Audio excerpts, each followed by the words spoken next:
We are running out of room, and we're running out of room quick. Blind man will be glad to see that. Hello cowboys and cowgirls, welcome back to another video.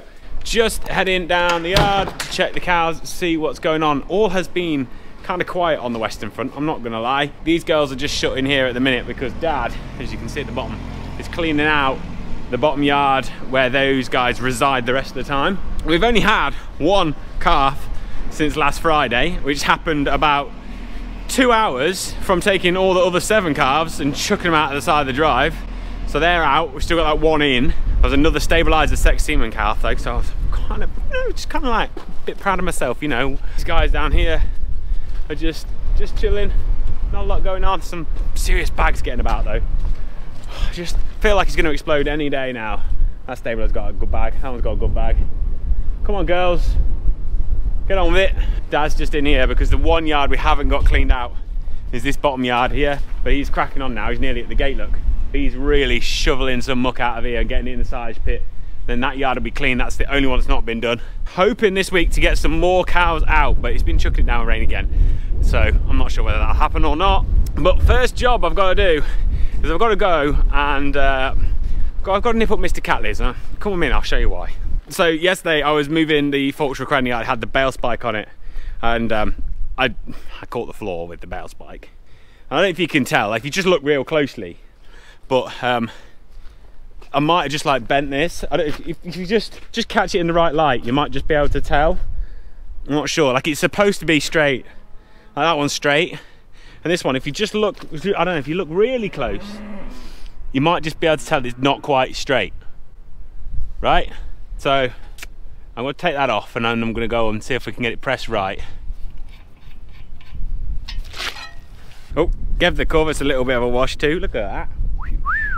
She's looking a beauty. I'm going to take this up there too because Mr. Catley needs to get the brakes looked at because it's just a little bit slack on the handbrake. So I've just been up to Collins.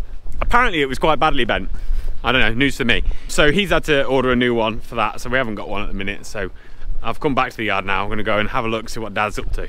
Oh, keep forgetting to tell you, great news, passed the TB test last week, which means we can breathe a massive sigh of relief. There is nothing worse, nothing more stressful than that whole week. Anybody who's a farmer with cattle will understand it. If you're not a farmer with cattle, it's really difficult to like get to grips with how stressful it is. It's an absolute nightmare.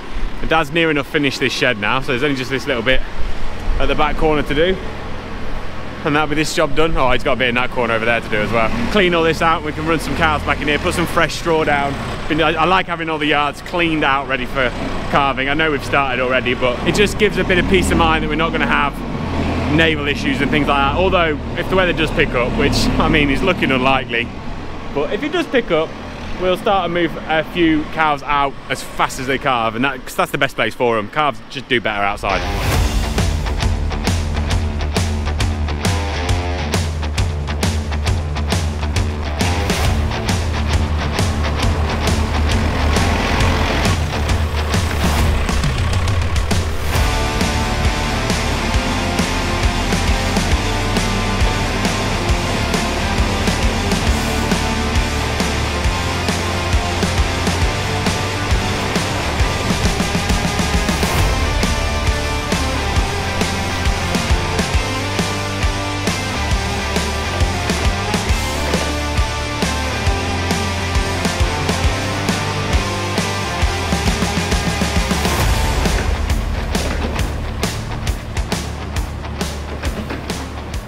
We had a bust big square bale, so Dad's just brought that in with the grab. He's going to go get a round bale and a ring feeder now, drop in here as well, so they've got some straw. But come on, look at this. I mean, considering this was empty the other week, this is crazy.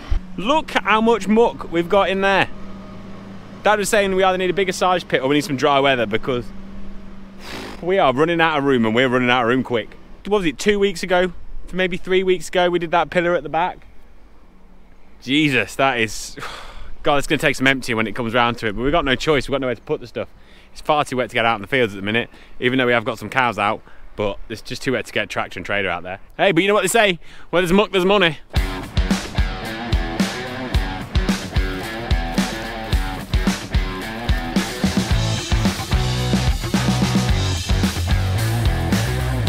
That was a prime example of the you have to walk around the bale once rule before you actually find the end.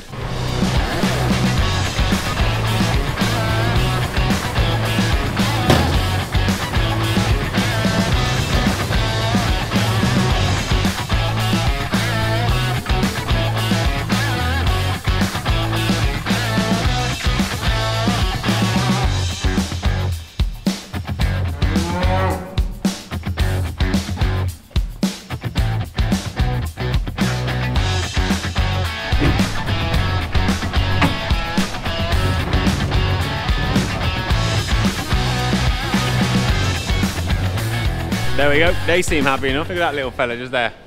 Loving life. I'll get around there with the Ag Mini and a bit of hydrated lime at some point. Right, on to the next job.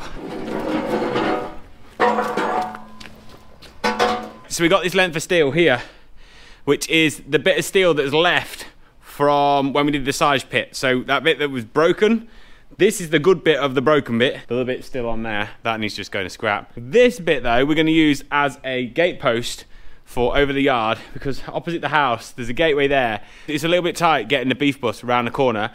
And I kind of maybe might have sort of knocked the wall down. Maybe. Saying that, it is awkward to bed the cattle yard that's just there with the new cows in it. So what we're gonna do is we're gonna put this pillar in. We've already knocked the wall, like chopped the wall out. We're gonna drive this pillar in, put a couple of hinges on it, and put another gate there, so we've got double gates. So we've got a bigger gap, but easier to bed the cows, and I won't be able to knock the wall down because there won't be a wall there to knock down. So it's a win-win-win situation.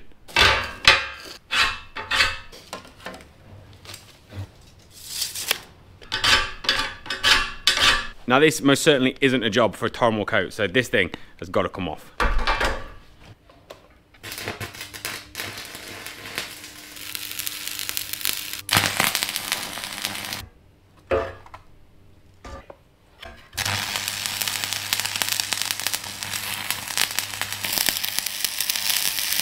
Tell you what, blind man would be glad to see that, especially if you didn't know much about welding.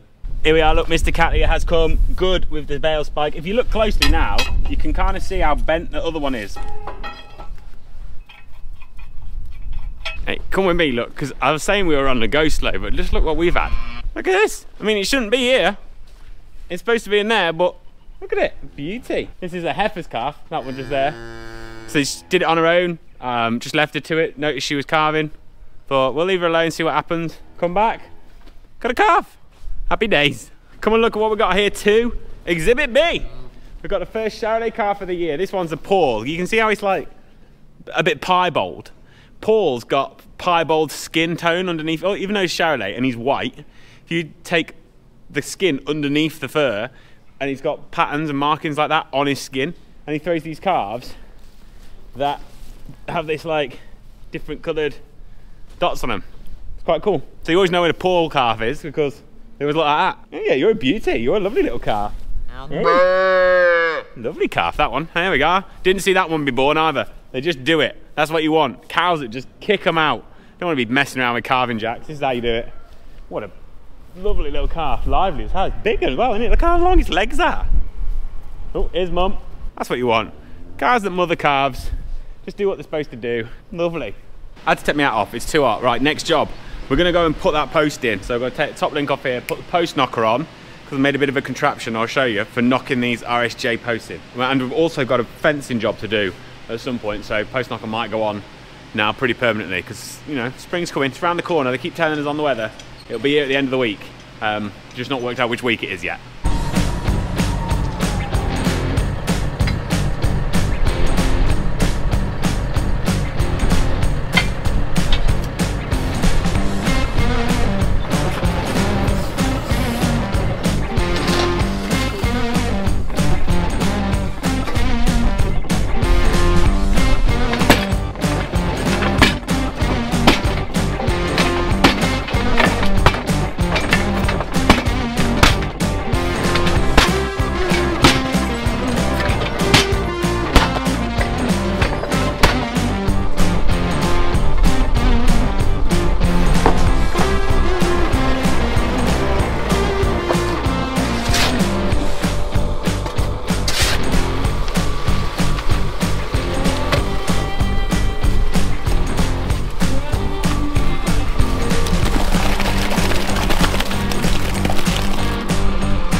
There we go, look at that. That is absolutely awesome. Now I've got a big old gap and I won't be able to drive into it with nothing because there'll be no wall to drive into. We've got this gate from down the field because this is only a 12-foot gate and that'll fill the gap now. So when we swing that one round, 15 foot, that one 12 foot, it just overlaps by, I don't know, about 18 inches, 2 foot, and we'll make a little bit of a bracket so that we can lock each one into the other, and then it'll hold itself shut. We've got a gate down the bottom that does that, and it works perfectly. Give that a lick of paint when it dries and the concrete's all set, and we're away. Well pleased with that. We make life so much easier here bedding as well, because when the wall was there, you drive along and then you get to here and then you kind of have to like steer off and go over there, and it made bedding this end a nightmare. But now you're just straight down there, job done.